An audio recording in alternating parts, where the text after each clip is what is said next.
Еще не служба, но уже не игры. 16 молодых парней из города Якутска с сегодняшнего дня будут проходить курсы молодого бойца в самой настоящей воинской части на территории ДСК. Их ожидают настоящие армейские будни и железная дисциплина. Будут проводиться занятия по тактической подготовке, по топографической подготовке, строевая, физическая подготовка, огневая и инженерная подготовка.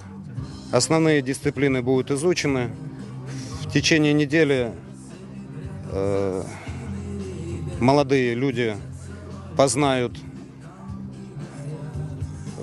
все тягости и лишения военной службы, в том числе будут подниматься по команде подъем, команда отбой, заниматься всеми вещами, которые предстоит им в будущем при защите нашего государства. Основная цель мероприятия – укрепить патриотический дух и подготовить к армии пока еще совсем молодых парнишек. Всем им по 16 лет. Все они разные и преследуют разные цели. Кто-то хочет перевоспитаться, кто-то уже задумался о военной карьере. Скажи, пожалуйста, ты знаешь, что тебя здесь ожидает? С какой целью ты вообще проходишь такой курс молодого бойца? Ну, чтобы познакомиться с армией, познать, что это, как происходит все. Ощущения, эмоции какие? Не страшно? Нет, не страшно. Готов полностью. Мы будем проходить физическую подготовку, будем подготавливаться к армии.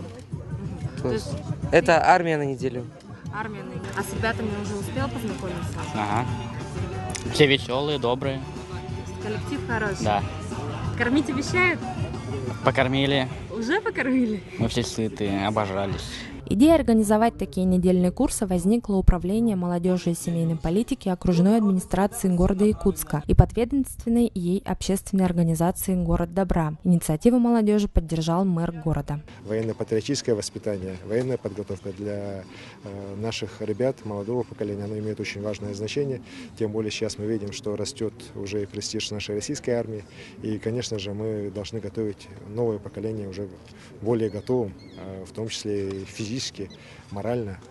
И я считаю, что это очень правильное такое начинание. Оно получит обязательно развитие в нашем городе. Елена Бочкарева, Николай Необутов, Джилстан Трофимов, ЕСИА.